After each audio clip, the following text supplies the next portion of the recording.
What's going on, real Detroit Lions fans? Hey, you got us back. Hey, looking at our ugly mugs one more time. So yeah, we were recording a video, and we'll tease that later on in the stream. But um, we are bored in quarantine. As you can see, I got the Matt Patricia look going on. I just need a number 2 pencil in my ear, and then I'll be good to go. But we thought that there was a lot of news coming out this week. We haven't made a video going live yet, and we want to hype up our other videos that we've actually recorded, because we haven't had a recorded actual video in a long time. We've just been doing the roundtable. We've just been going live and stuff like that. So we're going back to our roots a little bit, bringing you some recorded videos. But before we get into all that, I obviously have to introduce my partner in crime, the other real Detroit Lions fan in the building. That's Andrew. What's going on, bro? Yo, man, what's going on? I'm so excited. With everything going on with the quarantine stuff, I'm so bored. I am so bored, So, we were doing a little bit of recording and stuff, and we're like, yo, let's just go live. I'm like, heck yeah. So it's going to be a good one. We're going to have some fun with it. Yeah, exactly. And, just to talk about the chat going on, we have a few people in so far. Luke G, what up, my brother? What's up, Kool-Aid and Cornbread? What up, DMAP Zoom? And what up, Top Dog, man? We love having all you guys here. And, we're just getting into it. So, without further ado, the first thing we have to talk about today is it's the title. And so we're going to talk about Kerryon versus DeAndre Swift, or at least that's what the media wants to propagate. So let's get into that. So Twitter user, I think it was Twitter, he posted a picture of Kerryon Johnson chilling at the beach, and then he also posted a picture of DeAndre Swift, getting pumped up and practicing with Stafford in Georgia and doing all that stuff. So in the caption of that picture, he said, "Oh, somebody's coming for Kerryon's job." It was along those lines. I don't have the picture in front of me, so I apologize for misquoting him or whatever. But that led Kerryon to respond. He said, let me pull that up. I don't know why I don't have it pulled up right now. But it was basically saying, Kerryon was basically saying, like, what am I going to pray on Swift's downfall so I could succeed? And he was also saying, like, I got to pull up the quote. I don't want to misquote. I can misquote the guy that's talking about him, but I can't misquote Kerryon. So let me pull up that. Why don't you take over, Andrew? So I mean, while you're doing that, when I first saw it, I was like, this makes no sense. If it was the quarterback spot, I get it. There's a lot of controversy, because you're the quarterback, you're the leader of team, and you want to be the guy leading your team. When you're at the running back spot, it's a little different. I mean, I don't know if people are familiar with Seattle, but dude, Chris Carson literally subbed himself out so Rashad Penny could get a goal line carry and the touchdown. I mean, when it comes to skill positions, they show mad love to each other. So all of this is just like a headline to me. It kind of pisses me off because they're trying to pin each other against each other. And I don't see that happen. Kerryon is a very humble kid, and Swift also seems pretty humble, and all they want is for their team to win. So, I got the quote up now. So Kerryon says, "I assure you, it is scientifically possible to work out and not post about it. I am with the ignorance, though, if that's what if you want to get started." That's what he wrote on Twitter on Saturday. And then he followed that up with saying, like I'm trying to fail, like I'm wanting him to fail so I could succeed. LMAO, that's not how it works. They just don't understand. And I'm with him, man. Why would you want your partner to fail just so you can succeed? Like, oh, I want more touches. So that, no, man, no. If you've ever been on a team sport, you want to win no matter what. And I love Kerryon's responses. I think they're funny. Bleacher Report, the headline was like, Kerryon's getting testy. Like, chill out. Kerryon's not getting testy. All right. He's just watching his own back, because look, he's not losing the job yet. Chill out. He's been injured, but he's been good when he's been in. So I like that this is happening, to be honest with you, because it lights a fire under Kerryon. And he's like, man, I'm not listening to this media, but he knows that that's what people are thinking. People are thinking, you were the guy that was leading this running back room, and now they went out and drafted the best running back in the draft with their second round pick. So it looks like your job is, might be taken. So I love his responses, and I love that it really just lights a fire up under him. What do you think? Dude, yeah. I mean, nothing's better than a competition, especially at the skill position spot, because those guys typically have more personalities. They want to outshine one another. Like when you look at teammates, Odell and Jarvis, man, they're like, you know what? You got one headed catch. I'm gonna catch the ball off my helmet or some crap. Yeah. When you're a wide receiver, you're a running back, you're a tight end, like you just want to perform. And like when you have that friendly competition, I mean, that just makes you perform better. And I see some comments, one of you guys was like, we're gonna have 2 1,000-yard rushers. If we have 2 1,000-yard rushers, I'm telling you, I'm gonna go freaking crazy. Like you're gonna see me on the news or some shit. Like it's just all right. So, and also I gotta give a shout out to Brandon. I'm pretty sure that's your cousin, real. So he's in the chat. So what's up, man? Oh, I didn't know that was my cousin. What up, Brandon? What up, everybody, man? I love the support you guys bring. This is a very impromptu live stream, and we already got 14 in the chat. So let's keep it up. I love it. Love it. Love it. Get those likes up if you can. But listen, there's other things we want to talk about today, not just this Kerryon and Swift drama, even though there's no drama. It's just what the media is trying to propagate. And honestly, the media is always preying on our downfall here in Detroit. So whatever, man, it's Detroit versus everybody. Yeah. But so the other things we wanted to talk about, were the Rooney Rule. So one of the things that came out this week was the change in the Rooney Rule. So if you guys don't know what the Rooney Rule is, it's basically teams are incentivized to hire minority coaches by the rule was basically like you have to at least interview one minority coach when you're interviewing for a head coaching job. And that wasn't really working because, I mean, as Lions fans, we know Terrell Austin, he was a killer for a couple of years and he was getting head coaching interviews, yet he was coming out and saying like those were like BS interviews. They were just doing it to satisfy the Rooney Rule, and then they would hire their other coaches that they were actually trying to hire. And now they kind of amplified the Rooney Rule because they're not getting the results they wanted, and they've made it so that teams that hire a minority coach now can get a boost in their 3rd round pick. And we don't know the details on this so far, but basically, yeah, I mean, it is how it sounds. You get a boost in your 3rd overall pick, and it gives you an advantage, and it gives you more of an incentive to hire a minority coach. See, I'm just going to start off by saying, as a Lions fan, this is infuriating because we hired Jim Caldwell. We didn't get anything. Yeah, what the fuck, man? We didn't get anything besides mediocrity. So I don't understand why we didn't get a boost in anything. But of course, it is what it is with the Lions. So, I mean, it's not anything that they're doing purposely against us. It's just the bad luck of we hired a minority coach, but this rule wasn't in place. And now that this rule is in place, we're probably never going to hire minority coaches. That's just how it goes with us.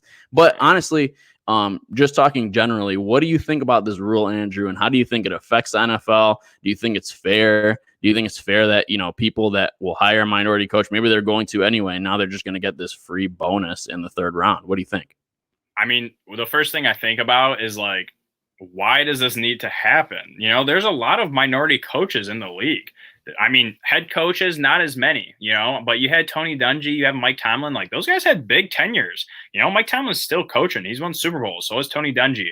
I think it's beyond stupid, let alone you're trying to incentivize them to like hire minority coaches. It just, to me, that's bad branding. Like when I think of the NFL, I'm like, you kind of look bad for doing something like that, just let them be. It's the same thing with like, are you going to go out and be like, if you hire a woman as your head coach, we're going to give you a higher 2nd round pick, higher 3rd round pick, whatever. Like, no, like, dude, like there's girl coaches in the NFL now, and there's no need to incentivize them. If you're qualified to do the job, people will hire you for the most part. So I don't like it. Yeah, I'm on the same boat, and I'm the type of person that I want my team to hire the best coach available. You know what I mean? So if that's a minority or if that's a white person or whatever, I don't want any kind of discrimination, but I don't want any kind of, I feel like that's discrimination if you're purposely hiring a minority coach just to get that bonus. You know what I mean? Right. And DMAP, DMAP Zoom brings up an excellent point. I didn't even think about this. He was saying teams that are trying to tank, they're just going to hire a minority coach just to get that draft pick. Like, that is DMAP. That's genius, man. I did not even think about that. 100% that's going to happen. If you see Patricia gone in October because our team's not doing well, look at them hiring a minority coach as the interim coach for sure. Right. For sure. You're right about that one. Luke's in the building. I don't like the idea at all. I agree with you, man. I think that idea in and of itself, it's racist, right?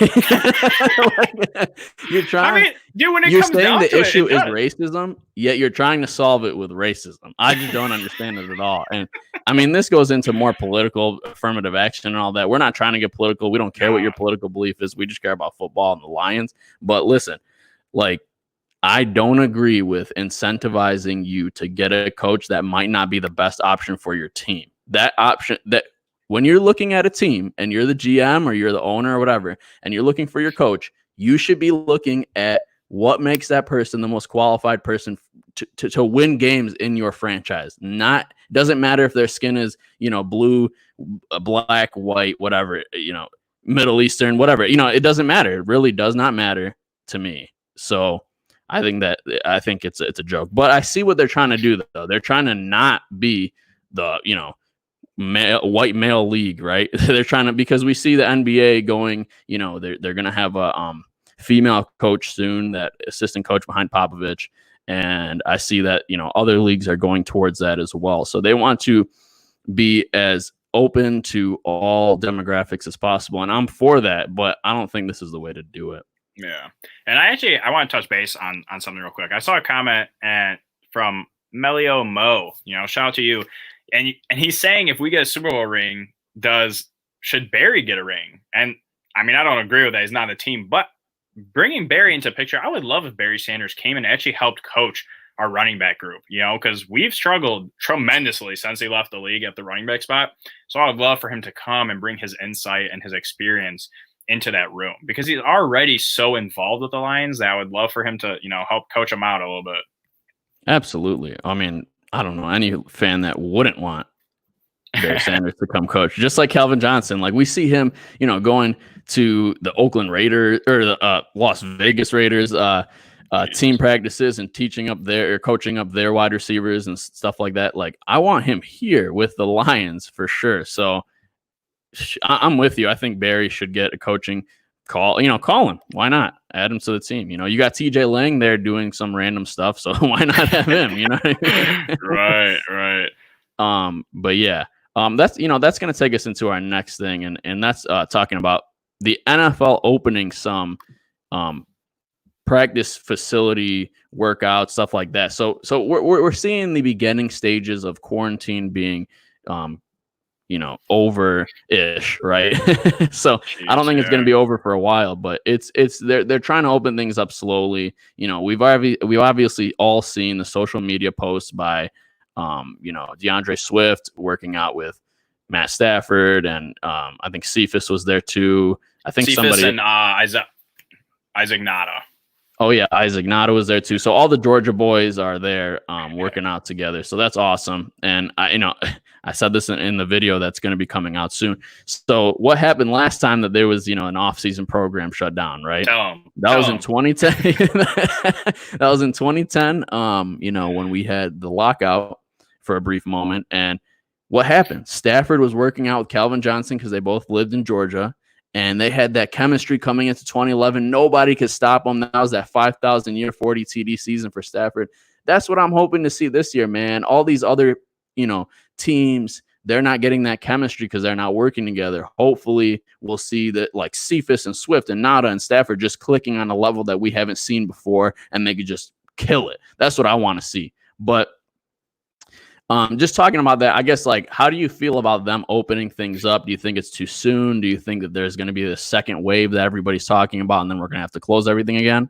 Oh, also, I just wanted to say that the Michigan governor also, like, said something about not having NFL or, like, Lions games, or not having fans at big stadiums, stuff like that. What do you feel about that as well? So as far as the opening up everything, I cannot freaking wait. I've been cooped up every day. I go to work, and then I come home, and then I go to work, and I come home.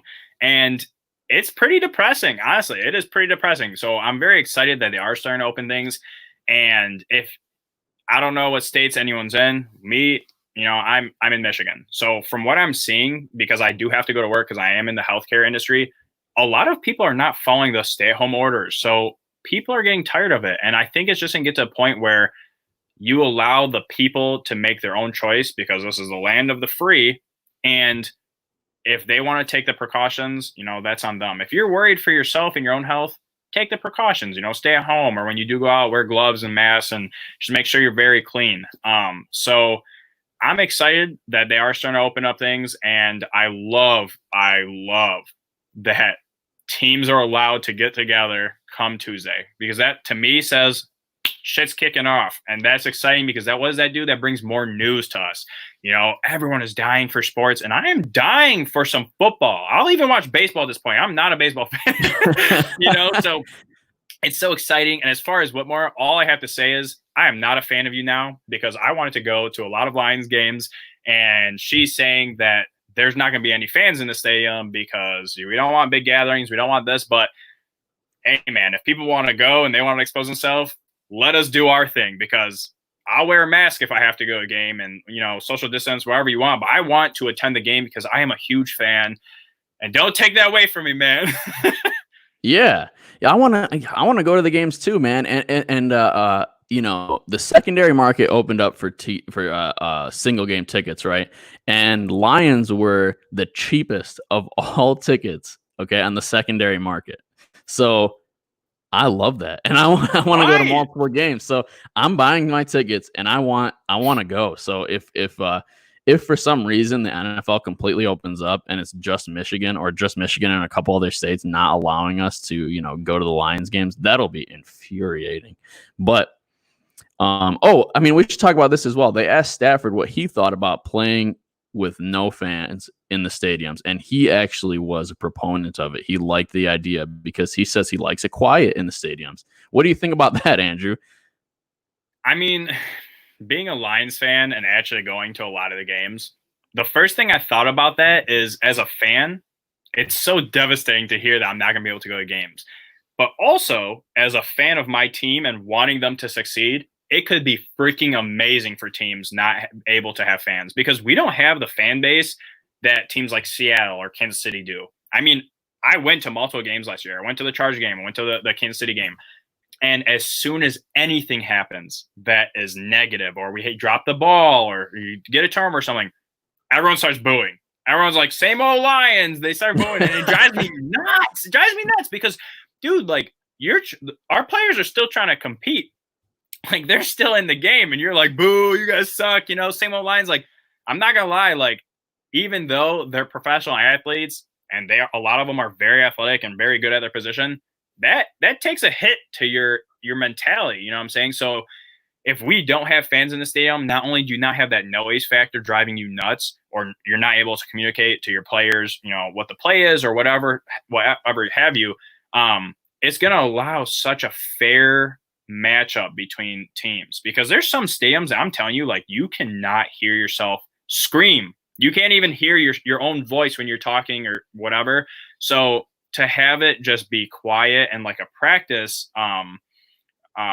feeling, it's going to allow for people to just perform so much better, because they don't have all that noise going on. They don't have people yelling like F you and you guys suck and this and that getting in their heads, because it does happen. So I think it would be fantastic for a franchise like the Lions.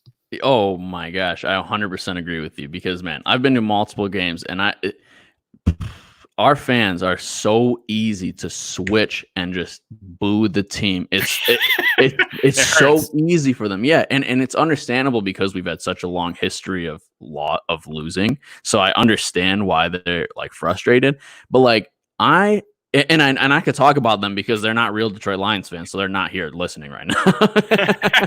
Listen, I went to a game, I think it was 2 years ago. Right. And I bought standing tickets because I'm poor. Okay. So yeah, we just graduated college. So, yeah. I bought standing tickets. Okay. Me and my girl were there. We had standing tickets. Right in front of us was his dad that you could just tell got free tickets from his work or whatever, and he had his like 5 D-bag sons with him, okay? Or maybe they're friends, because you could tell they were like buying like the new Jordans on their phone while they're talking, like, oh my God, while the game's going on. And he's shouting, SOL, Lions suck. And we were up. We were winning, okay? I'm not going to lie to you. He was right in front of me. It took every ounce of energy in my body not to murder him in front of thousands of witnesses. I'm not kidding you right now. Like, hey, I mean, when I see that stuff, it infuriates me. But anyway, not to just go on a rant, but seriously, like, the Lions are a team where their fans are easy to jump away from them. And when you compare them to a team's fan base like Seattle right now, that is so loud, or Kansas City, or any of these teams that have a history of success, I could see the advantage we could have and that Stafford would have. But Stafford did say that he could see how it could be a problem for receivers and these skill positions that really feed off that energy of the fan base. So I think for a just want to touch basis on that, though, sure, man. Yeah. Because like, I get it. There's a lot of players that they feed into the energy. Like someone like AB, I mean, come on, man. We don't have any ABs on our team, and it's good because his personality is awful. His playmaking abilities, top notch. But our wide receivers and stuff, they don't seem like the players that are like, I need my fans cheering for me. You know what I'm saying? Because like, it doesn't seem like it affects their play too much. But also, our fans, like we've been saying, they tend to boo, man. We're one of those franchises that our fans do tend to boo. So I feel like I would rather it be quiet and me just be able to work than for me to hear my own fans in my stadium at a home game booing me and cussing me out and this and that. So I don't know, man. And they also mentioned they might be piping in some like recordings of people, like, saying their own thing if they want to pay for it, and also putting in noise into the games. So it might not just be as quiet as we're thinking, because they are mentioning adding, that audio perspective, so it's not just a dead silent game. So it's going to be interesting to see what they do and how it impacts everyone's play. Yeah, I agree. It definitely will be interesting to see what they do, because if it's completely silent, that'll be just awkward, man. I don't We gotta put some music in the background, like. What you really got to do, what you really have to do, is get some like those like Spanish soccer announcers, so that they could just be so hype, you know what I mean, on the mic, so that we don't need the fan energy. We could just get that energy from. I will talk in a Spanish accent, and I will announce the game. Dude, I mean, seriously, like, I'm a huge fan, and I will never boo my team. I might get quiet during games if we're getting our ass whooped. I'm gonna be honest with you, I might get quiet here and there, but I will never boo my team. And I just want to get people hyped. Like, I'm one of those fans that when I'm in the games, I'm having a couple Drew Wisers. Yep, because we got Detroit Drew in the chat, so I gotta give you a little shout out. Some Drewskis. Good timing. And I'm gonna be saying, like, everyone get your asses up. Like, it's third down. I want you to be loud as shit on defense, because I want them to mess up. I want them to waste a timeout when they don't need to, So shit, I'll do whatever it takes to get our team hype and have them perform, and Oh yeah, I'm with you 100%. Top Dog, he has a really good question here. He says, not to change the topic, but does anyone think Calvin is a first ballot Hall of Famer, considering how many greats were not first ballot? I mean, T.O. wasn't first ballot. Yeah, I don't know. I don't know if he's going to be first ballot, but I think he should be. On that though, dude. Yeah, go ahead, bro. Because when you look at it, T.O. was a personality. T.O. had those things just revolving around him all the time. So yes, he had first ballot Hall of Fame stats and a career, but that stuff hinders it, and it shouldn't. It shouldn't. Don't get me wrong, it shouldn't. But yeah. Calvin didn't have any of that crap. Calvin, yeah, he retired a little bit early, but like, he put up mad stats, broke records, all this stuff. Everyone knows he was the most dominant receiver in the league when he was in the league. And even now, he didn't even finish his career out, and they're ranking him top 5. The majority of people will rank Calvin top 5 in history at his position. So I feel like when you look at all that and you put it into perspective, it's going to be very hard to keep him off the first ballot Hall of Fame. That's a very good perspective. I agree with it. I think that he should be a Hall of Fame. I put him. I think he's the greatest wide receiver of all time. I know that Jerry Rice, it's very debatable, and I'm a Lions fan, so people automatically discredit me saying that, but I will stick by it, man. I really think he is the most dominant receiver of all time. If I'm building a team and I have to choose a receiver, it's him. All right. And if you put him on that 49ers team with Joe Montana, and for that many years, I think he's putting up those numbers too. And I don't know, it's obviously debatable. I understand the debate, but I have him as the GOAT. But that's just all right. So Luke G's field review, another DSA member, he mentioned that he thinks Atlanta got in trouble for piping in noise a couple years ago. And I think they did, but the noise I'm talking about, Luke, is I heard that the NFL themselves, if there are not fans in the stadiums, will be piping in noise so it's not quiet. And not like just screaming noise or whatever, just they're trying to devise a plan so that maybe the fans can still interact, but in the safety of their own home, or just, music or something going on, but not just like crowd cheering, like, some teams speculate that they're piping in noise. Yeah. And that was such an embarrassment by Atlanta. Like, can you imagine your fan base is just not loud enough? You need to like put fake noise in there to get it loud. That's hilarious. Hold up. Yeah. Hold up. So Kool-Aid and Cornbread, I got to comment on this one too. He's saying, is Andrew Luck a Hall of Famer with how early he retired? So when you look at the quarterback position to the wide receiver position, it's night and day. Wide receivers, if you get like 10 years out of them, that's kind of their career. For a quarterback position, if you only get like 5-6 years out of them, you're really cutting your career short. And I mean like really cutting it short. So he might be maybe Hall of Famer, like way down the road. He had the potential to easily be a first ballot Hall of Famer if he would have played his career out and stayed healthy. But I mean, quarterback and wide receiver is a little different, so I don't know. What do you think? Yeah, I mean, it's not like Calvin Johnson broke the record for single season everything, right? Like, Andrew Luck didn't do that, you know what I mean? And if he was in the league for the amount of time that, Tom Brady was in, maybe he would have, but I agree with you. It's definitely more questionable. Right. I see that Steve-O says Jerry Rice has double the yards of Calvin does. Yeah, but that's because that's like cumulative late yards, like how long he's been in the league. Because Calvin Johnson has more yards in a single season than Jerry Rice did. Yeah. But I understand it. Listen, I don't blame you. No blame here. And I mean, when you think of Jerry Rice, though, the dude played in the league for like longer than I went to school for. You know what I'm saying? And he also admitted to using stickum on his gloves. So it kind of devalues him a little bit. And as far as the GOAT wide receiver, I know you said Calvin. I'm going to have to go with Randy. So Jerry Rice isn't even the GOAT to me. I don't know about that one, but I can see your argument. Like he's amazing. He is amazing for sure.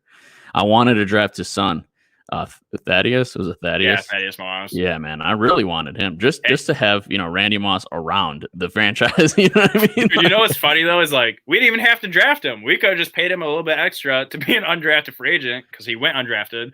Right. And I completely agree with you because Randy Moss used to work with Marvin Jones in the off seasons. He worked with him for like 2 off seasons in a row. Working on his ability. So I would have freaking loved for him to come and help Galladay out. Oh my God, that would have been nice to see. Oh yeah.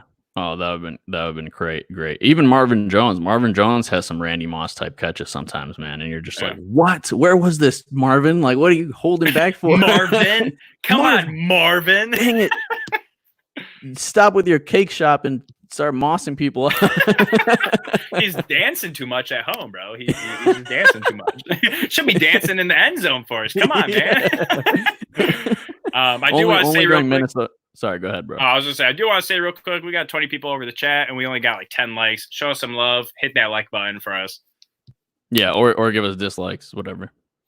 I'm just kidding. But, okay, so one thing we wanted to discuss today was just the offseason in general. So many things happened. I don't think we've even talked to you guys past after the draft about our team in general. We have on the round table. We have, in other live streams. But just talking about our team overall, what is your favorite addition to the team this offseason, Andrew? My favorite addition. It's hard, man. Most people go players. You're going to say like a Jamie Collins or an Okudah or a Swift because that's pretty hype, I'm gonna go with the coaching, man. The coaching on the defensive side of the ball. I've been saying for years, like our offensive line coach was so bad, and like our D line and our linebacker core. You know, like we always seem to have talent at almost every position, but we don't seem to put it into the right places and execute properly. And when you look at Undelin coming to our team, and you look at the linebacker coach from the Titans, I'm sorry, man, I always forget his name.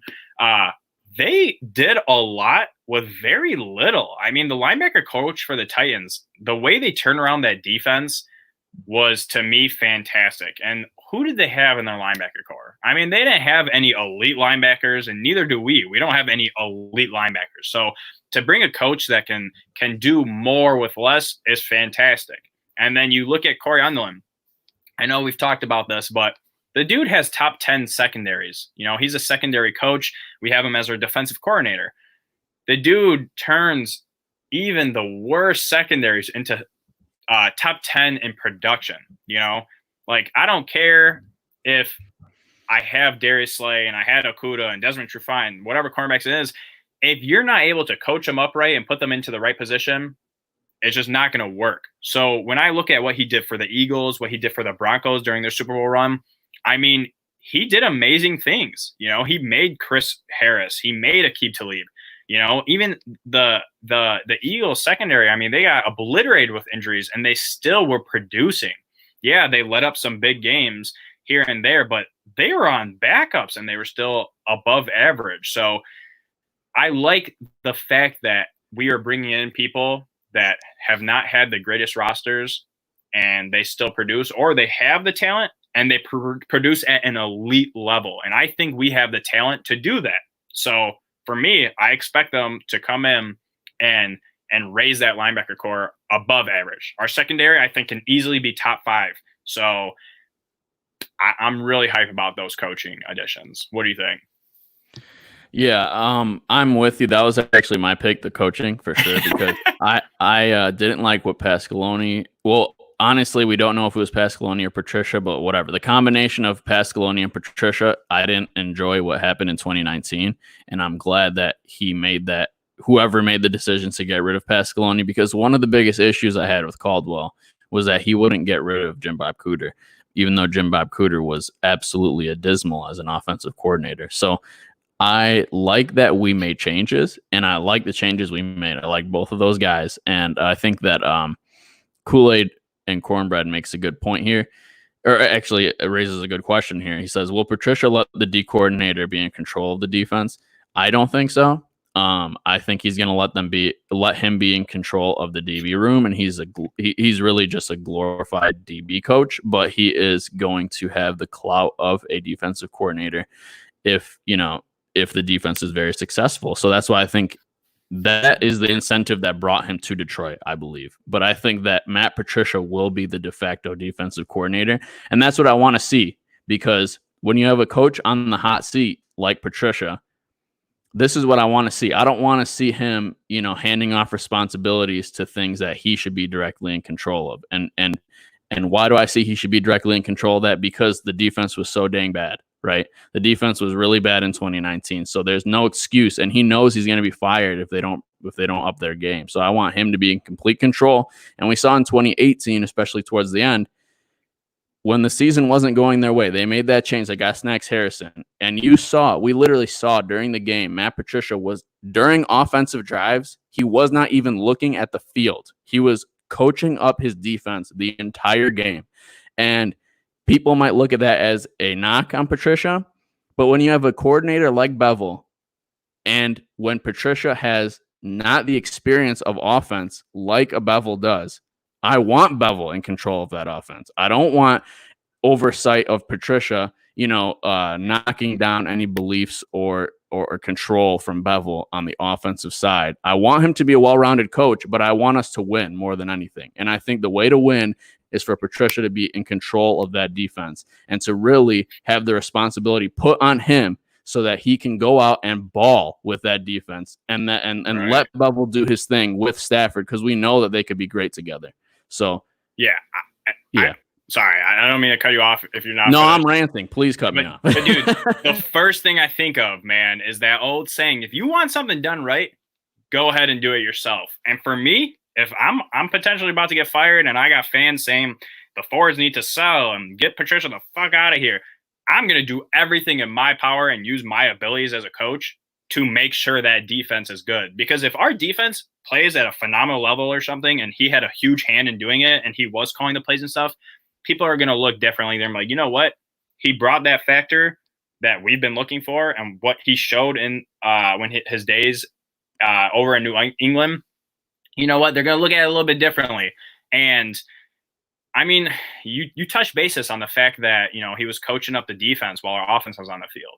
When I'm seeing that, I personally love that, because we brought you in to make sure our defense is playing at an elite level. And when they do, I'm fine with letting Stafford do his thing, bro. Like, Go ball out, bro. Right. Like, I want to see you in hurry up offense nonstop, because when we do that, we put up points. And if you don't have to worry, oh man, our defense is going to let up freaking 30 points here and 25 here and 40 here, it's just easier to go out and play, man. You know, so I want him to go out and do everything in his power to make sure our defense is a top 10 defense, because the Patriots were a top 10 defense every freaking year. And I want him to bring that to us. Because if you add the fact that we have Kerryon and Swift, and they brought some offensive guards and some linemen to shore up the run game, and you pair that with a top 10 scoring defense, bro, we're going to the playoffs. Top 10 scoring defense and a top 10 offense, that equates to wins. And that's what we want. So go ahead and do your job, man, or peace. Yeah.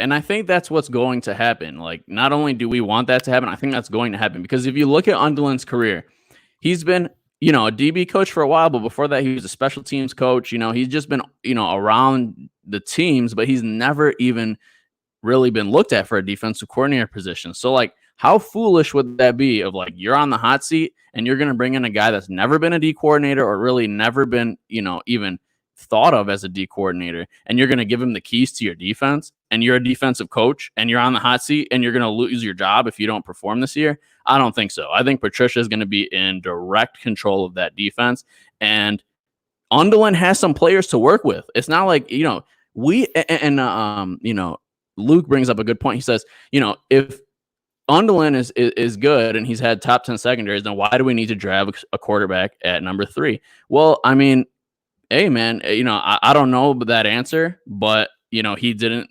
obviously the coaching staff and the personnel there didn't like what they had with just Trufant and Amani Oruwariye. Maybe they looked at Trufant's injury history and they thought that, you know, this is kind of a question mark here. And then maybe they looked at Amani Oruwariye's, you know, starting time, and he's only had limited snaps. So maybe they looked at that as a question mark as well.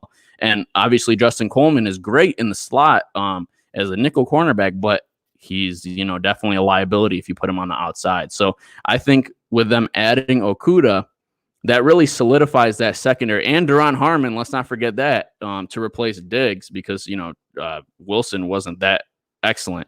So, I mean, like I've said before, on paper, with the addition of Okudah, Harmon, and Trufant, this DB room looks like, on paper, looks like a death row. So really, if you add a coach like Undeland to that, I'm expecting great things from that. Huge, huge things. So if Patricia is in the driver's seat of this defense, and you have a guy like Corey Undeland, who's, you know, might be a really great defensive backs coach, and you brought him all those keys on that defense, I think that is the formula for great things to come.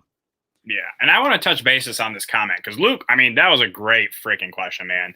To me personally, we all know I would have preferred Isaiah Simmons. I've been saying it for a long time, because I am all about the front seven. But when you look at the scheme, they're not about that. They want to go secondary first. So I'm okay with it. You know, if that's your scheme and it worked for you in New England, you know what? Let's go for it. So instead of putting all your eggs in the basket of, well, Coleman had a off and on year, and then Desmond Trufant's in a new system and he's older and he did just get hurt, you're gonna spread your eggs into a couple different baskets, because now you have 4 cornerbacks, and I'm not even talking about our safeties, just 4 cornerbacks alone that could easily be starters. So you put that with a good coach, and instead of having a above average Eagles type secondary year, you could have a Broncos Super Bowl type season in terms of our secondary, because you have Chris Harris, you had to keep Talib, and I'm forgetting one of their secondary players, but it's the fact that you're adding above average talent, potentially even elite talent, to that secondary to help them out instead of them just having to coach them up. You're just giving them the extra pieces to complete the puzzle. So it is what it is, man. I mean, freaking, I hope Okudah balls out. I would have loved to have a front seven player to really establish that part of our defense, but I'm okay with going all secondary, because if you look at the league nowadays, it's all about the quarterback and the quarterback airing it out. So make it a little bit harder for them. Yeah, I'm with you there. So guys, if you guys have questions for us, definitely throw them in the chat. We'll take those questions now. But we kind of jumped over the question because we both chose coaching. If you had to choose a player, Andrew, what is your favorite addition to the team player-wise?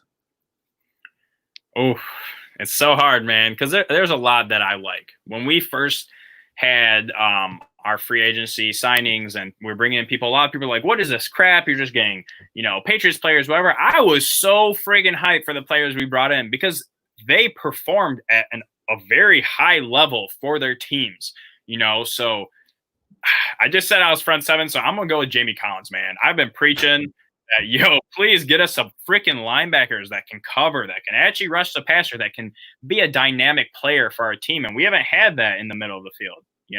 We haven't had that since like DeAndre Levy and like the Tulloch days. And even then, like, they were good, but they weren't fantastic by any means. And Collins has played at a very high level throughout his career. Let's just close our eyes and look the other way for the time he was at Cleveland. But he's played at a very high level, and Patricia's familiar with him. So I also am hoping that he can coach up maybe Gerard Davis and Tavai and just help those guys grow. So I'm pretty excited about him and adding him to the team. What do you think? Andrew, bro, you keep stealing my answers, bro. Well, come up with your own opinion, bro. Come on, bro. You know what? I'm going to go first from now on. But I'll be asking the question. But yeah, but no, if I have to pick somebody else, listen, let me just touch on this on Collins. I love that this guy, I mean, we've talked about it before. He's, I think it was like 7 pass defended. He had multiple interceptions. I think 3 of them, maybe 2. I don't know. I don't have a stat line in front of me, but he was good. A couple forced fumbles. The guy, he's a guy that he's a linebacker that you could throw back into coverage and maybe cover a tight end or cover, anybody. And we know what we know from the play calling, the defensive play calling last season was that we played a lot of man coverage with only rushing 3 to the quarterback and all of our linebackers dropping into coverage. And even though I hope that doesn't happen again, you want guys that can actually do that. And what we didn't have last year was guys that could do that, right? Like we had Devin Kennard, who was primarily a jack linebacker rushing the quarterback.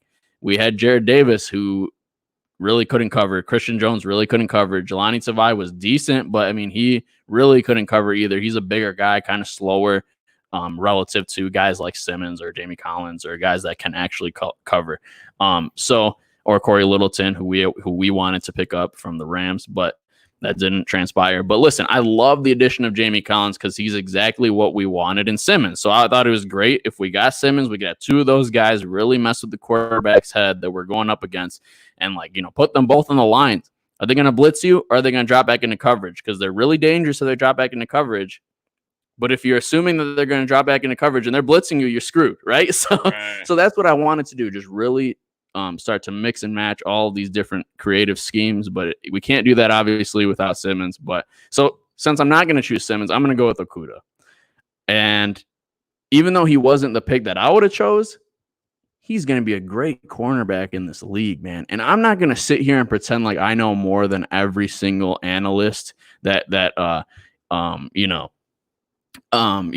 draft analysis and scouting and stuff like that. Look, the scouts and analysts throughout the league had this guy as by far the best cornerback, and they have him up there with, Marshawn Lattimore, who was drafted just a couple years back. If we can get a Marshawn Lattimore on this team, that would be outstanding. So that's my expectation for him. And he has to come out and ball to really justify being taken third overall, because cornerbacks don't get taken that high historically. So, I hope he just comes out and balls, and I think he could be a great addition to this team, and he could be the next Darius Slay for us. So I'd love that. Okay, I'm trying to get to some. So I just want to touch bases on that. I know people are going to think, well, why the heck did you get rid of Darius Slay? That was your Lattimore. That was your Slay, your Patrick Peterson, whatever you want to go with. But the relationship wasn't working, and I love Slay as a player, but it wasn't working, and he was getting older. He wanted a new contract, so he's gone. So you got to replace that, and you got Okudah and Trufant. So not only did you replace Slay, but you're also adding help on the other side of the field, which we desperately needed last year, so I like the addition of Okudah overall.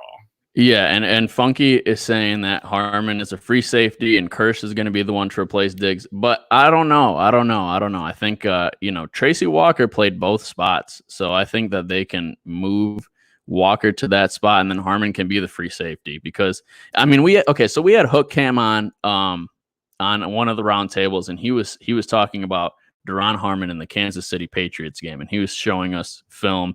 Or no, I'm sorry. This was in his video. I don't know where it was. Yeah, just shout out to Hook Cam. The dude breaks down mad film.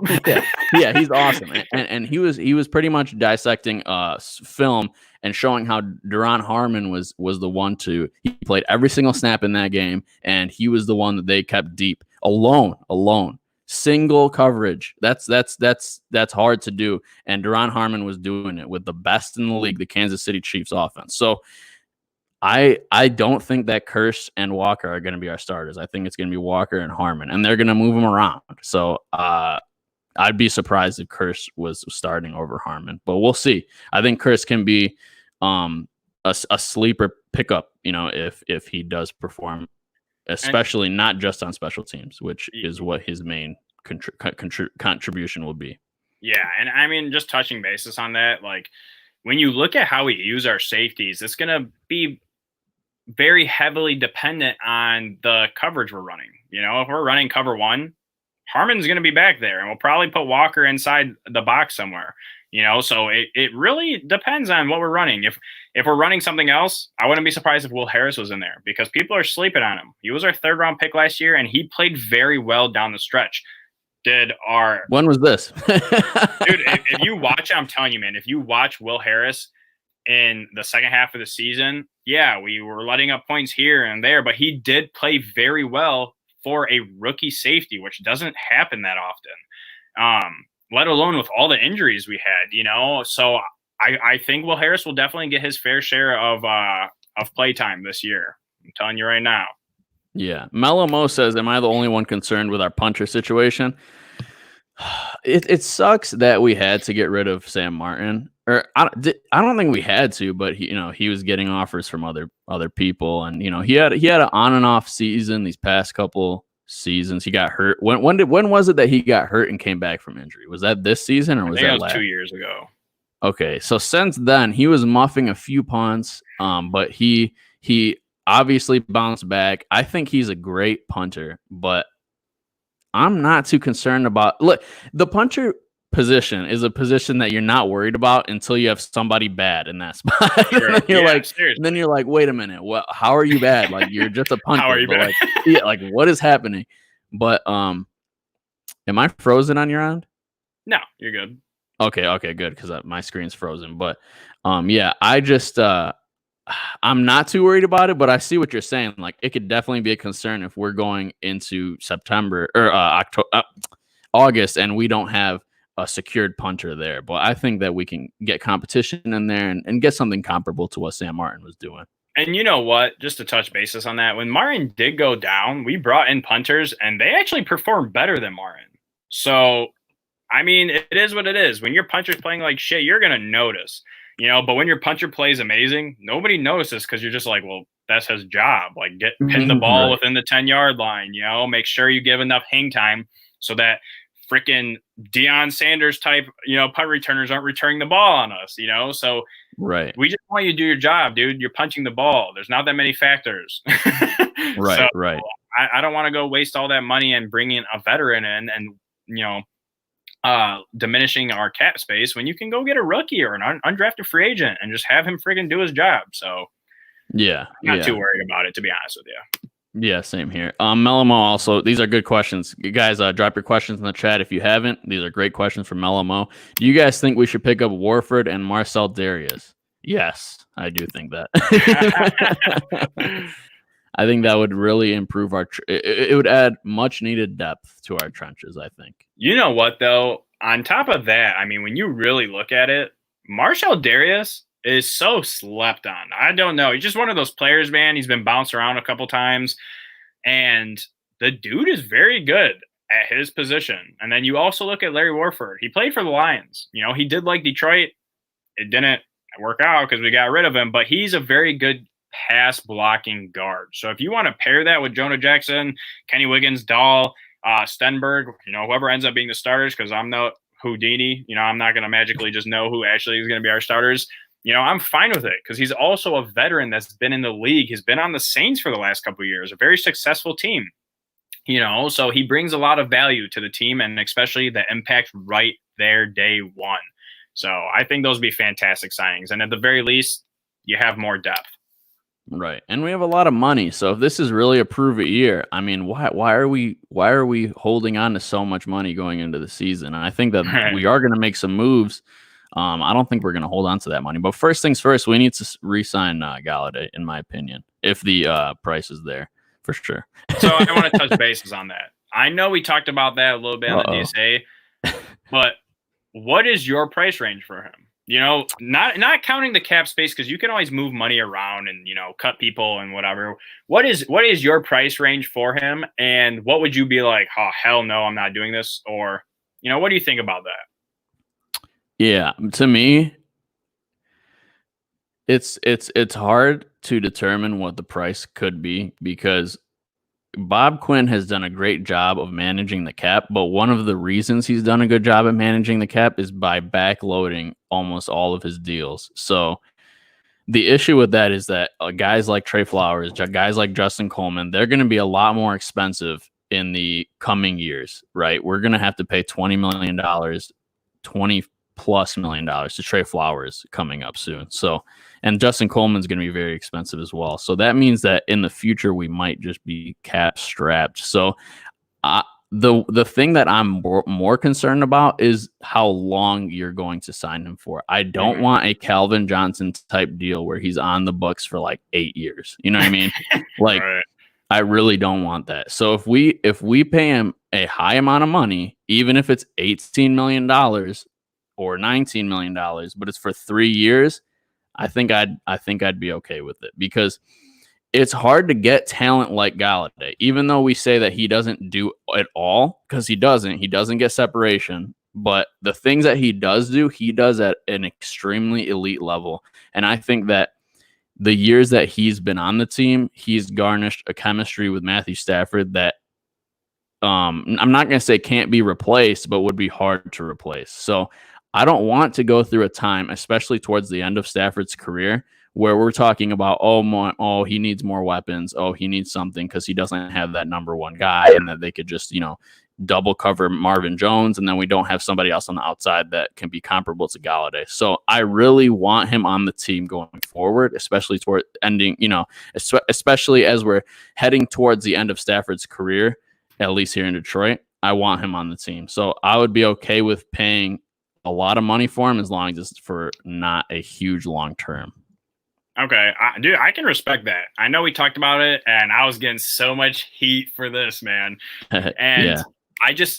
When you look at those wide receivers and those running backs that get monster contracts, their team suffers. Look at Julio Jones. What the hell has Atlanta done since their Super Bowl run?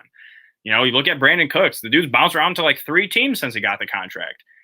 Just go ahead and look at those wide receivers and their teams. Amari Cooper just got a monster contract. Now they're struggling to pay their franchise quarterback. when you pay a receiver such a premium rate, what you're doing is you are restricting your team to be able to go surround your quarterback with talent and go get playmakers out there. And I think people tend to forget we had Calvin Johnson and we did not get shit done because we didn't have a full team. So is Galladay a Calvin Johnson? No. Is he a Julio Jones? No. Is he an above average good wide receiver? Hell yeah. I love Galladay. But if I'm going to go and pay him a top 5 wide receiver contract, there's no way in hell I'm doing that. There's no way. I'm sorry. But if you want to ask for like $15 million a year, bro, I'll throw you those bones any day because I do believe you're a top 10 wide receiver. I'm just not going to pay you at an elite premium because that's going to hurt my team. And at the end of the day, I care more about my team than specific players, so it's hard. But sometimes, dude, it's a business. And I just don't want to restrict my team for 5-6 years because that's what happened when we had Sue, Johnson, and Stafford. We couldn't bring anyone in. We couldn't do anything. And we already have that where we have Stafford right now at a high amount of money and we have Trey Flowers. You do that with Galladay again, I'm going to be pissed because I don't want to get put in that situation and have history repeat itself. Yeah, I mean, that's completely fair. But so what you're saying is, though, you're going to let him walk, though, if he does demand that kind of money? If he demands elite money, I'm going to have to let him walk. Because as our boy J-Mo once said, wide receivers, there's a billion receivers, man. There's receivers knocking on the door every day. I'll go draft a receiver in the first round or some shit next year because there's always elite receivers coming out.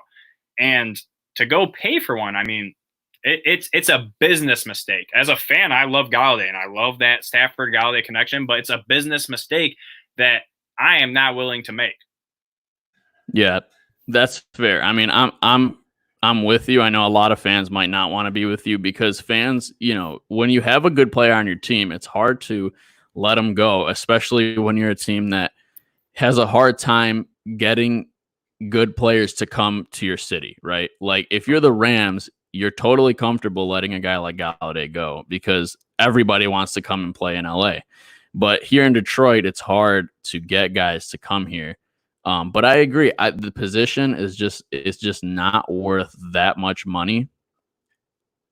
I just don't want to destroy this offense that we have right now and the weapons that we have for Stafford right now because I think we are entering the twilight of Matt Stafford's career, and I'm scared that we're just gonna get into a point where we're gonna let go of some weapons because again, Marvin Jones is also not on contract. So next year we're looking at if we don't sign Galladay, we're looking at an entirely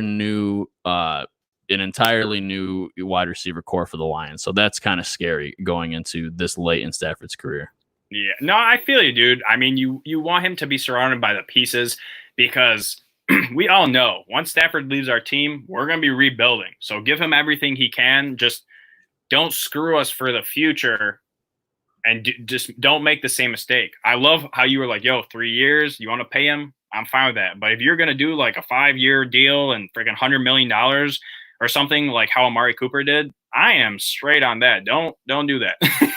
Yeah. Top Dog has a really good question here. So, I mean, a lot of people bring this up. So you're not the only one, Top Dog. So do you think the Fords should sell? It's been 6 decades with one playoff win, different regimes, players, coaches, but they're the only constant factor.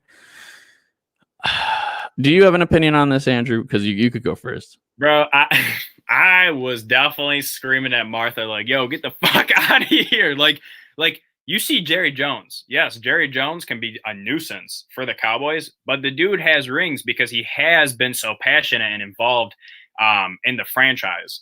And the Fords, they just don't seem to care. They're like, man, I bought this. I had this for however many years, and it probably only cost us $1 million. Now it's worth over like $1 billion. So to them, it's like, bro, we got the pot of gold, and if they sell, I would be happy. Just don't sell to Jeff Bezos because if my Lions go over to London, I'm done. I'm not going to be a Lions fan because I'm not ever going to be able to go to a game. So I wouldn't mind if they sold. They just got to sell to the right person. Yeah, I don't know about selling because I fear that because there was rumors that Jeff Bezos, however you say his name, was trying to buy the team, and then there was rumors that he was going to move the team, and there's been other rumors separate from this situation that the NFL has been trying to expand to other markets, trying to maybe get a team in Mexico, maybe get a team in the UK, because we obviously have been playing multiple games there per year. So I am deathly afraid of the Browns effect happening to the Lions, where we get bought, they move our team to another city, and now that team's good. They're the Baltimore Ravens. You know what I mean? And then we end up getting a new team because Detroit's a big market. We're going to end up with a team. There's no way we're not going to go with the team. All of Michigan, it's a huge market. So we're not going to not have a team. So then we'll just get a new team, and they'll be the new Lions, and they'll suck for another 50 years. So I'm definitely afraid of that. And I'm also, this is my problem with people blaming ownership. What do you want them to do? Because if they're involved in the day-to-day operations, everybody gets mad, okay? Everybody's really mad if they're involved in the day-to-day operations, because then people say, why aren't you hired a GM to do this. You hired a president of operations to do this. Why are you involved? You're not an expert on this. You're an expert on making cars. You're a Ford company. You know what I mean? You're an expert at making cars and being an owner of that. You're not an expert in football. Get experts in football to do what you're doing and then go, okay? And we saw after Jim Caldwell, Martha Ford went in there, fired everybody, brought in Bob Quinn or whatever. He fired everybody. She brought in all new people, and she stepped aside. That's exactly what you want an owner to do, in my opinion. I don't think that you can put the blame of this regime on the owner when she tried to change everything from the last regime. Like, everything is completely different. The day-to-day operations are completely different. I don't get how you could put the blame on the owner for that. But I mean, I feel you. I respect that. It's hard to see when there's other owners that do step in a little bit and they take more command and their teams are successful or they've been to championships. And I love that she's demanding more. Because her husband didn't demand shit. He was just like, all right, whatever. I love that she's demanding more, but at some point it's just like you kind of get fed up, So I'm one of those fans. I'm a little fed up with ownership because I don't know, man. I just want to see more. I want my team to be more successful. I want to see the owners come out and say, yo, what the fuck? Why do we keep getting screwed in all these flags? I don't want your apology. Yeah. I don't want your apology. I want you to get your job right. If you can't get your job right, I demand you to be fired, because that is bullshit. I own a franchise, and you're really going to cost me games.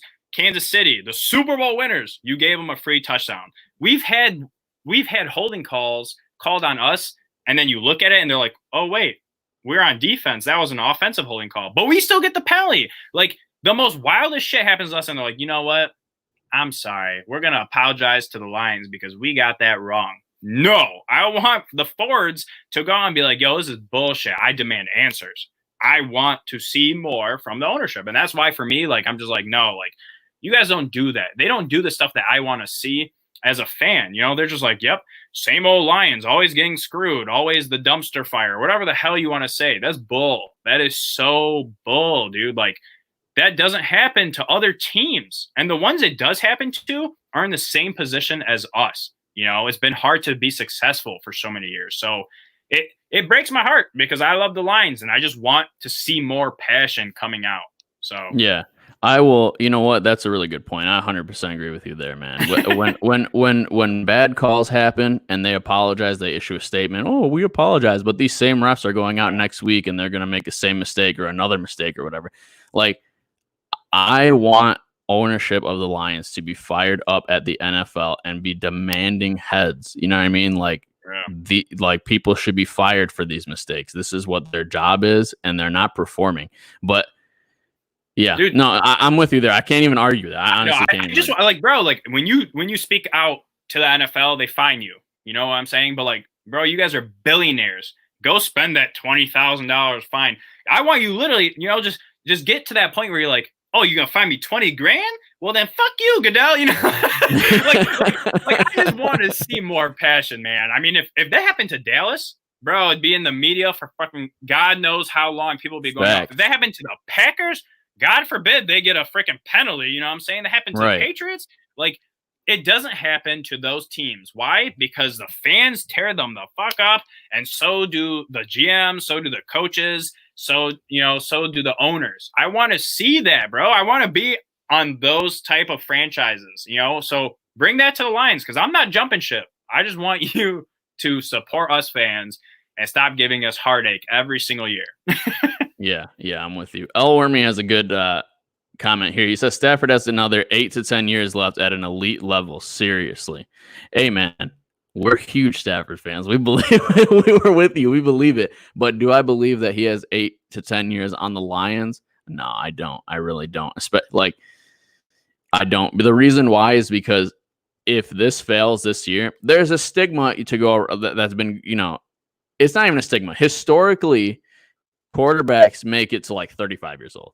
That's how it's been forever. Now, with all these changes made, because of Peyton Manning, it was really all because of Peyton Manning that changes were made to protect the quarterback. After that, we're seeing guys like Tom Brady, make it really far. Drew Brees, he's older. He's going to make it really far. I mean, Roethlisberger is not done yet. Rivers is not done yet. We're talking about guys that are playing into their late 30s.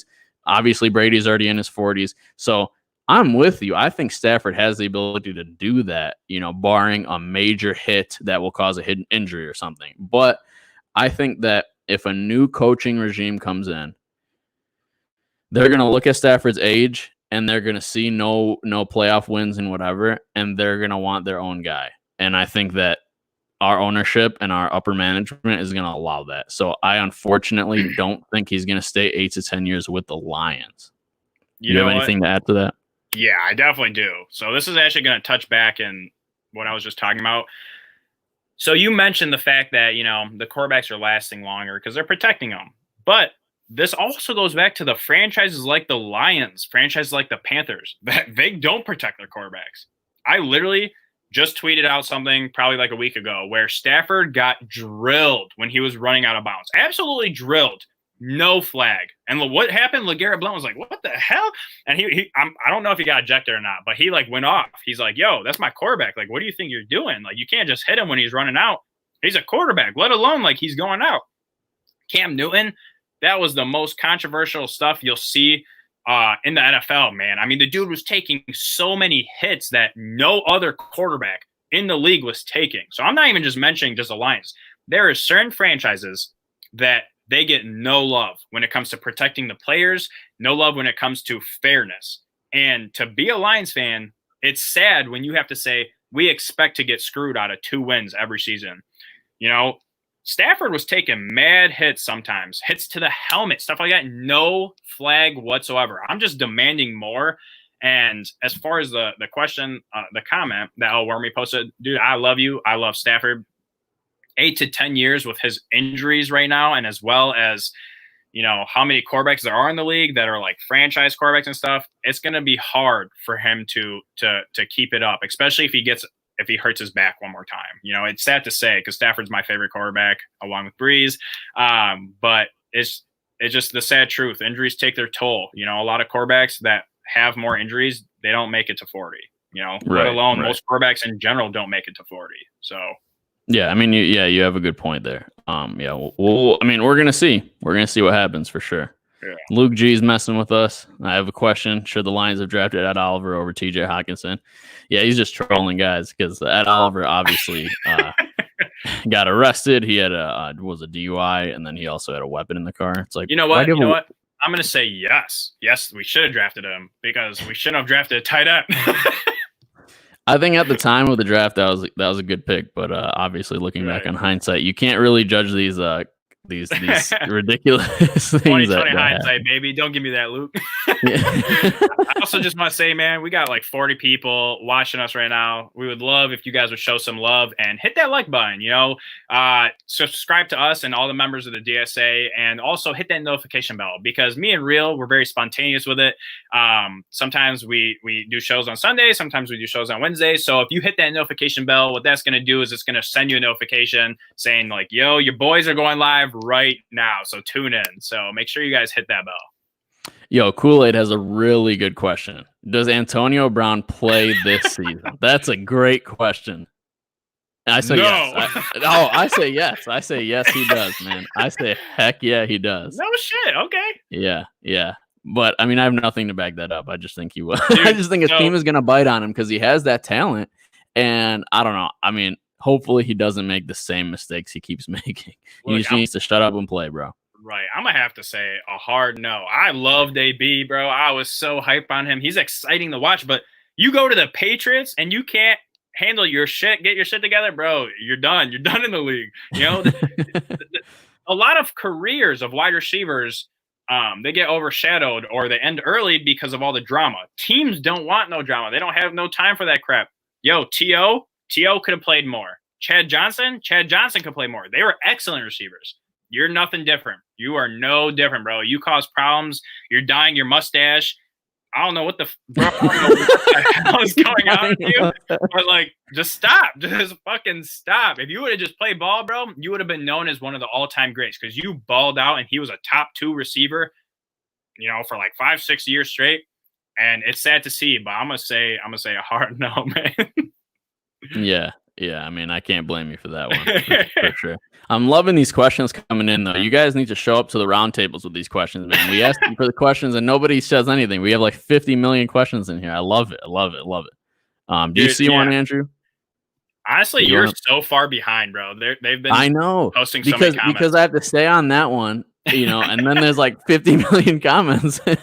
Yeah, I mean, you guys are like Real said, you know, he's posting. You guys are asking freaking terrific questions, and I love the spontaneous, you know, random questions or whatever it is. You know, we love answering them because we love all things football. And I don't know. I'd have to look back too because I've been responding to things.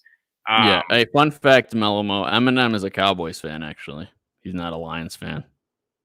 Oh, dude, that's messed up. I ain't gonna come out with 8 Mile, but you're not gonna be a Lions fan, dog. Right? Yeah. No, I don't know. Hold up. I got. So I just want to show some appreciation to y'all. You know, I see you guys commenting in our stuff all the time, and you're saying, you know, like, how do these guys not have more subs? That's what I'm asking myself too. I don't know why.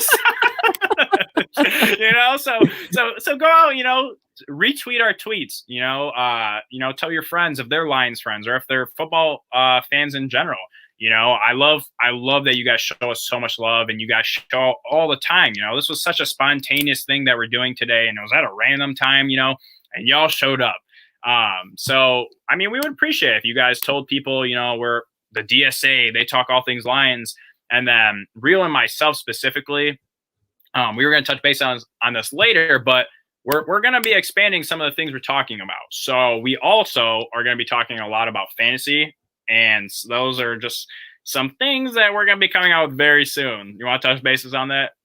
Yeah, no. Bring it up right now. Look, we're going to be talking about fantasy football. Me and Andrew are huge fantasy football fans. We're probably the biggest fantasy football fans in the DSA. We're in multiple leagues every single year, and we are constantly in the championship. So, you know, if it's losing, you know, some things you can't control. You're not winning every year, but listen, when you're constantly contending, you have stuff to bring to the table, and I think we do. And I'd love to share that with you guys. If that's something you guys are interested in, definitely let us know in the comments. We're going to be posting some stuff really soon. We've already recorded it. I just got to edit it, so it's going to come out either tonight or later. You know, later early this week. So we'll see what happens. But for sure, we're going to get into a ton of fantasy football stuff, especially as the season ramps up. And it's going to be great. We're going to help you guys win some championships, man. Get some respect among your friends. Dude, for real. And like, we're not saying it. We're not trying to be cocky, but we are very active in our fantasy football plays. You know, I mean, we're constantly making trades, whether it's with each other and me winning those trades because obviously I'm better than Real. Or not. You better get out of here. I swear I'll post every trade we've made, and I won't have the fans decide. Get out of here. All right, Eddie Lacy. That was one trade. Yeah, right. Anyways, dude, we keep it fun. We know a lot of stuff, and we're going to give you our opinions. We're going to support them by facts, but we're going to give you our opinions, and you can follow them or not. I'm just going to say, if you follow the majority of them, I guarantee you'll make the playoffs because I only miss out on the playoffs. Maybe 5% of the times, and it's because my whole team got hurt. And one time, I was the second highest scorer in the entire league, or first, and I ended up last place. So all you can do is put up points on the board and hope for the best. You know what I'm saying? And it is what it is. But we have so much content we want to talk about: draft strategies, rankings, Just so much knowledge that we want to bring to you guys, and it's free. You know, a lot of people, they go pay for books and stuff. Like, what the hell? Like, no, you don't need to pay for anything. We're gonna hook you guys up, and we're gonna come out with videos all the time. You know, free agent pickups, who has bad matchups for the week, everything. Because not only are we fancy fans, but we love the NFL, we love football, and we love the Lions, man. So we're gonna keep it unbiased, and we're gonna hook you guys up with some knowledge. Yeah, 100%, 100%. And I love this top dog comment. Y'all have, for me and Luke need to have another debate. That top 10, or I can't even speak. The TE in the top 10 one was one of his favorite videos. Thank you so much for that, man. I love that video too. Honestly, I've seen it like 2 times since we posted it. I want to watch it again. It was a really good debate. I loved both sides, but you know, Luke had to take that L that day for sure. Yeah, and I love, you know, we're joking around a lot, you know, we're having fun with it, and that's what it's about. That's why you guys tune in. We try and have fun, but we also bring a lot of facts to the table, you know. And someone had just mentioned, you know, we should do another debate. You guys can do your own debate, but me and J-Mo will be debating sometime soon. We haven't picked an exact date, but the sneak peek is that we're going to be talking about the GOAT, and it may surprise you. So keep an unbiased opinion, and it's going to be fun, man. We're going to try not to talk over each other too much, and keep it just factual, you know, opinion-based, whatever you want to say, but it's going to be fun. And if you guys like debates, you better tune in and make sure you subscribe because it's going to be on our channel from what we've been discussing. Yeah, and definitely subscribe to everybody in the DSA. I actually forgot to put the links to all the DSA members in this video, but if you click on any of our other videos and you click the description, all the links are there. The links to our website, the links to everything. And then Kodak Hamilton says, just don't leave the DSA, bro. Look, we ain't leaving, man. we ain't leaving. The DSA is growing. We are bigger than ever. We are badder than ever. And oh man, it's gonna be heated. I cannot wait. Listen, me and Andrew joined the DSA during the off season. We still haven't had one DSA roundtable during a season or after a game or anything. Just wait until the season starts. It's going to be crazy. It's going to be out of control. Like, you guys aren't going to know what to do. So can't wait for that. And like Andrew said, we're going to have more debates. Definitely click on the website. The schedules are there as well. You know, obviously Tuesdays and Thursdays at 7 or 8 p.m. depending on scheduling. So for sure, check that out. And is there any more questions in the chat that you can see? There is, but I also want to touch base on something.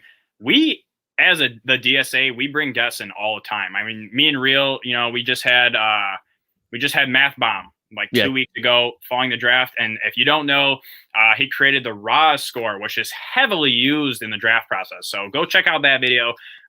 You know, we brought in Mike Rothenstein, and we've had Brett Coleman, and just so many guests that have come. So if you like the Lions and you like football in general, we're keeping it new. We're keeping it fresh all the time. And all of our channels are diverse, but when we come together, that's what creates the DSA. Me and Real, we're going to be talking about fantasy. You know, Detroit, Drew, J-Mo, those guys talk, they talk Pistons on top of football stuff. Luke G, he does film review. He does a lot of line stuff. You know, he'll jump in on different things. You know, you got PD Sports. He does a lot of topics, and he discusses them, breaks them down. You know, you got No Miss, you got Rachel Marie Sports, and you got Lions on the Prowl, and I think that's all of them. I might have missed, but all of us bring something different to DSA, and that's why our fan base is so big. And you know, you guys are a part of it, and we love you. And we're not leaving the DSA because even though we're doing our own thing, we're still a part of the DSA community and the DSA family. So we'll be here. Oh, definitely, 100%.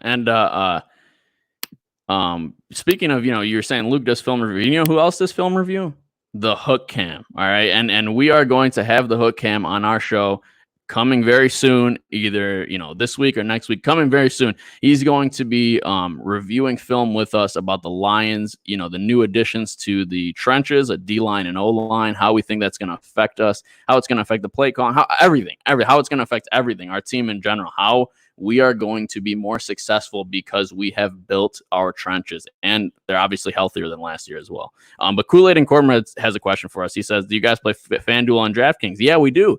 We're going to have, listen, man, I don't know if we're going to do weekly FanDuel / DraftKings like lineup videos. Maybe we will. Maybe we'll expand into that. But first and foremost, we are fantasy football players. Like, we are killers in fantasy football. So that's what we're mainly focusing on, but we might dive into FanDuel and DraftKings.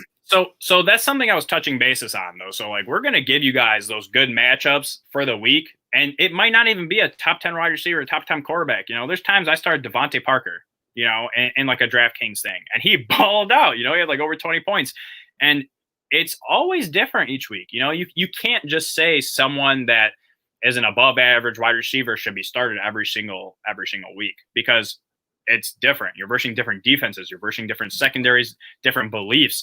So I don't know why you're laughing, but I'm just let you go, man. But we're going to touch base on that. We're going to give you so much information, and you can take that information and do what you want with it. Yeah, no, Luke is just still talking about this debate. He says, Reek don't want this smoke. LMAO, I won. He said, I won in my head. First of all, I don't know who Reek is. Bro, Luke, I'm sure he doesn't want that. You gotta learn how to spell, bro, and you gotta learn how to pronounce them names, dog. I love you, man. I'm totally messing with you. But yeah, we should have some more debates. You know, I'm thinking that might be a thing. The off season is pretty bland right now. Not much going on, and I do want to touch base on this because you started to, and we kind of changed directions. But the Hook Cam is going to be coming on our show. We're going to break down some film. And the guy's amazing. He is a lineman coach, so he knows what he's talking about. That will probably be sometime this week that we'll do that. And just make sure you tune in, you know, you show some love, because he does some fantastic breakdowns. And it's going to be fun. We're going to be busting out some content. You know, we're bored at home. So we're going to be giving you guys a lot of stuff coming up. Yeah, and Hook Cam, he's not an official DSA member, but he's basically an honorary DSA member. He's a Lions fan now. We've converted him. You know, once you go Lions, you never go back. That's the saying. So, yeah. So definitely subscribe to him, because he's a killer, and he's also on Jackson Krugler Sports. He does film review for them. Which, if you know Jackson Krugler, he does great Lions film review. If you're ever wondering, you know, I think they have a great Okuda video. If you guys are wondering like how Okuda is going to help, what's going to happen, definitely click on Jackson Krugler Sports and see their videos on him, because their film review is great, top notch. But Luke G obviously is number one. If you film review. Well, yeah, he's in the DSA, you know, but just definitely gotta put that out there. Right. I mean, we love to collaborate with others. And if you guys ever have questions, you know, we're on Twitter. We're not huge Twitter users, but I will answer any of your questions. Go find us if you want to look up Real Detroit Lions Fans. Go find us, ask us questions. If you want to be on the show and you're a diehard Lions fan, or you want to talk some football, you know, hit me up, hit Reel up. We'll get back to you. We'll have some fun with it. And, you know, we're just going to keep coming out with the content. The fantasy football stuff is going to be a lot of fun. We have considered doing it with potentially having some of you guys be in a league with us. You know, I thought that'd be a great experience. Maybe one lucky fan can join one of our leagues and see what we're talking about, and actually see if we're completely full of bullshit, if we're telling the truth. Yeah. So it'll be a lot of fun. We love interacting with you guys, you know, so go follow us on Twitter, you know, follow the whole DSA, and especially the questions thing, because like I said, it is the off season. There's a lot of stuff you could talk about, but it gets pretty dull. You know, it gets very dull real quick. So if you have questions or even debates, hit us up with those debate topics and the questions, because I don't care what side I'm on. I will debate the crap out of anybody, because I like to come with a lot of facts and keep it very logical, you know. So if you guys have any questions like that, or, you know, who's better, or, you know, whatever it is, you know, hit us up with those questions, man. So, and sorry, I'm going to jump to a different topic. We also have a website. You know, we have the DetroitSportsAlliance.com that Mr. Jim, Lions on the Prowl himself, created. So go check it out. It tells you what videos we have. And also, if you don't know our Twitter handles or anything like that, there is a live feed of what we're posting all the time. It's awesome. So if you love DSA and you want to know what's going on with us, you know, go hit up that website. You know, it's a fantastic source. Yeah, and it's not some like amateur website like, oh, like, you know, some random YouTubers made a website. Like, no, man. Like, Jim is a web designer. Like, this is professional, like, awesome website. Like, you guys definitely need to check it out. And like Andrew was saying, if you guys want to come on the show, come on even the roundtable, we are so open. We want you guys to be involved as much as possible. Don't be afraid. Like, you know, I know all of us are big personalities. We get on each other, we fight, we argue, whatever. It's all fun, and then all in love of the Detroit Lions. So that's all we want to do and talk about, and we just want to share that energy with you guys. So if you guys come on and debate us, we're not going to like ruin your life or anything like that. I mean, we might during the debate, but it's all love, man. Yeah. If you can hold your own, we love it. If you can't, it's going to show, and we'll still love you for coming on, man. Yeah, absolutely. So definitely hit us up on Twitter or anywhere you can find us. Just let us know. So thank you all for joining us. This was all we got for you guys today. I made it to the end of the comments. Finally, you guys were killing it in the chat. I love it so much. So yeah, if you're a real Detroit Lions fan, and you're still watching this video and you're not subscribed, click subscribe and go on to one of our other videos and click on the description and see all those links because I forgot them this time. So love you guys. We'll see you. Peace.